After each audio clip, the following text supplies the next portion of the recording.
함께할수록 함께할 수 있는 일이 더 많아집니다. KBS 라디오의 경제로 통일로. 한국에서 거주하는 우리 동포들의 경제활동 소식을 전해드립니다. 여기는 한국동포타운. 오늘도 동포세계신문 김용필 편집국장님 전화 연결돼 있습니다. 김 국장님, 안녕하세요. 네, 안녕하세요. 예, 오늘은 경기도 부천시의 중국 동포 이주민이 늘어나고 있다라는 소식부터 들어볼까요? 네, 부천시의 외국인 등록 인구는 5월 31일 기준으로 25,293명입니다. 여기에 불법 체류 중인 외국인 약 한 15.5%를 추가하면은 약 3만 명이 이를 거로 추산이 됩니다. 부천시의 특이사항은 국제 결혼 이주 여성이 많은 곳인데요. 요 몇 년 사이에 부천시로 이주해 들어오는 중국 동포들이 많아졌다는 점입니다. 부천역 앞 신곡본동은 제2의 차이나타운이라 할 정도로 중국 동포 상권이 형성되어 가고 있는 것을 볼 수가 있습니다. 네, 부천이 제2의 차이나타운이라 불릴 정도로 이 중국 동포들이 이처럼 이 부천으로 몰리는 특별한 이유가 있을까요? 네, 경기 글로벌센터 송인선 대표의 말을 들어보면 원래 부천역이 부천시의 중심 상권이었다고 합니다. 그러나 상동 신도시가 생기면서 4, 5년 전부터 이 상동 신도시로 중심 상권이 형성되어 부천역에 위치하고 있던 한국인 상가들이 이쪽으로 많이 이동을 했다는 것입니다. 부천역 앞 신곡 본동에는 새벽에 야채, 과일 등을 도매로 넘기고 낮에는 한간, 깡시장 상권도 있었는데요. 이것도 흐지부지 사라져가고 있다고 합니다. 이런 변화로 이곳 임대료가 싸게 나오니까 중국 동포들이 들어와서 중국 식당, 식품점, 또 택배이사 등을 내고 이렇게 들어오다 보니까 또 한국인 상가가 점차 빠져나가고 지금은 중국 동포 상권이 약 70% 넘게 차지해가고 있다는 것입니다. 이곳 신곡본동에서 15년 가까이 살고 있는 한 중국 동포는 처음 부천 이곳 신곡동에 왔을 때는 중국 식당도 별로 없었고 또 중국 동포들도 그렇게 많지 않았는데 2012년경부터 조금씩 늘어나더니 최근 1, 2년 사이에 중국 동포들이 눈에 띄게 늘어났다고 말합니다. 중국 동포들이 운영하는 상가가 한 50여 곳이 넘는다고 하는데요. 서울과 인천을 잇는 지하철 1호선 중간 지점에 위치한 부천역 신곡본동, 이 원도심으로 교통이 편리하고 또 부천 자유시장이 있고 또 서울보다 상대적으로 집값이 저렴해서 중국 동포들의 새 정착지로 관심이 높아진 것 같습니다.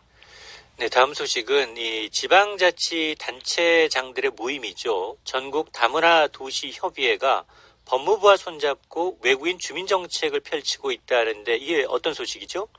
네, 먼저 전국 다문화 도시 협의회를 소개해드리면은 지방자치법 152조를 근거로 외국인 주민이 1만 명 이상인 26개의 지방자치단체들이 함께 다문화 정책을 공유하고 또 발전적인 다문화 사회를 만들어 나가기 위해서 조직된 협의체입니다. 지난 7월 22일이죠. 정부 과천청사에서 전국 다문화 도시 협의회와 법무부가 외국인 정책 업무 협약식을 가졌습니다. 이날 협약식은 체류 외국인이 지속적으로 증가하면서 지자체의 지역 여건과 현실을 반영한 외국인 정책 수립 필요성이 대두되고 있는데요. 이에 따라서 중앙행정기관과 지방자치단체가 협력하고 그 중요성을 같이 공유하는 그런 자리가 된 것입니다. 양 기관은 지난 4월 초부터 업무 협력에 대해 논의를 해왔다고 합니다.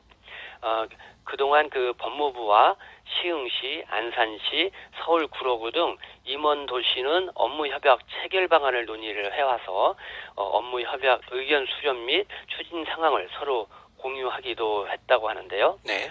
이날 업무 협약에 따라서 양 기관은 외국인 정책 협의회를 구성을 하고 외국인 정책에 대해 주기적으로 협의해 나가기로 했습니다.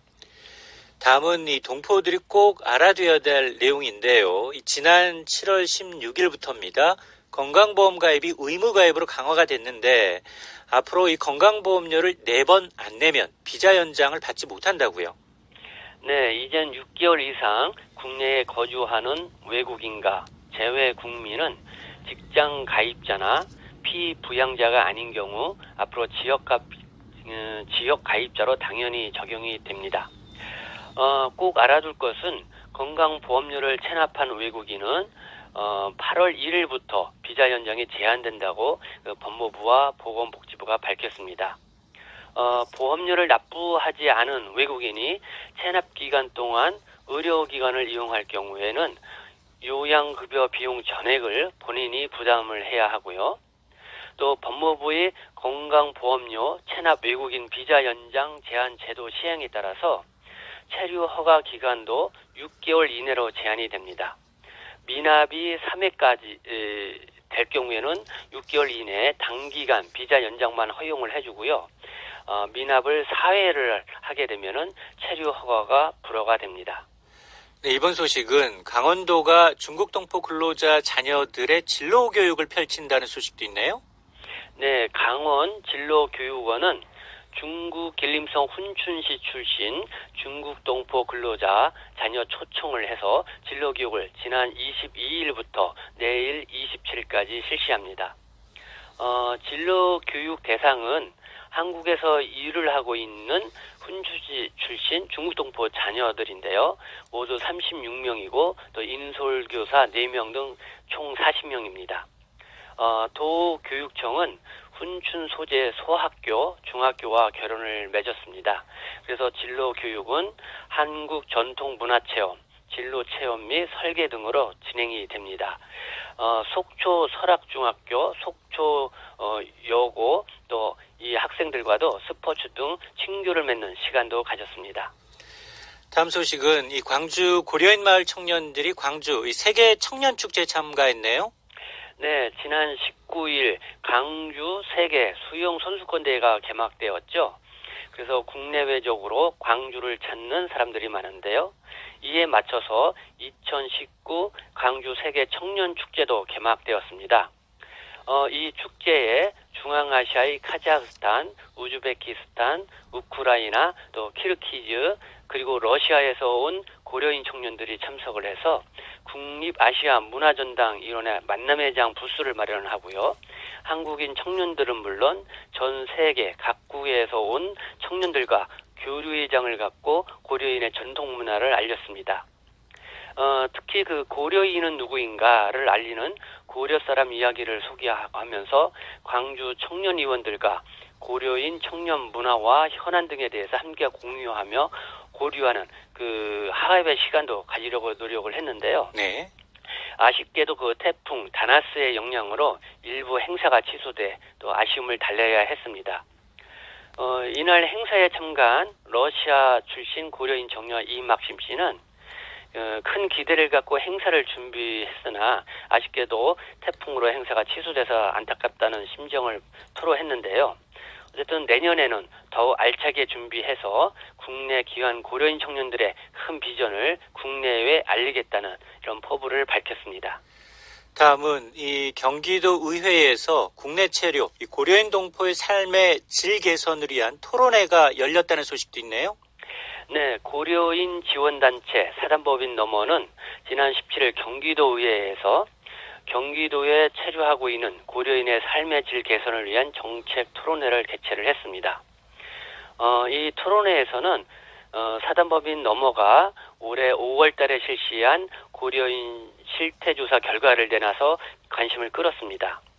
그 결과에 따르면은 조사에 참여한 고려인은 모두 134명이었는데요. 네. 이들 중 응답자 56%가 원룸에서 거주한다고 답을 했습니다.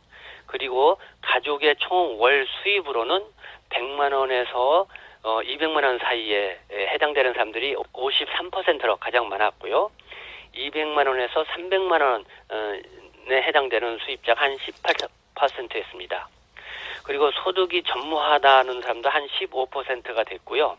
100만 원 이하의 소득을 갖고 있다는 사람들도 7%로 저소득층이 한 22%를 차지했습니다. 그래서 전반적으로 고려인의 경제적 상황이 어렵다는 것을 이 조사 결과를 통해 볼 수가 있는데요. 그래서 정책 토론회 시간에는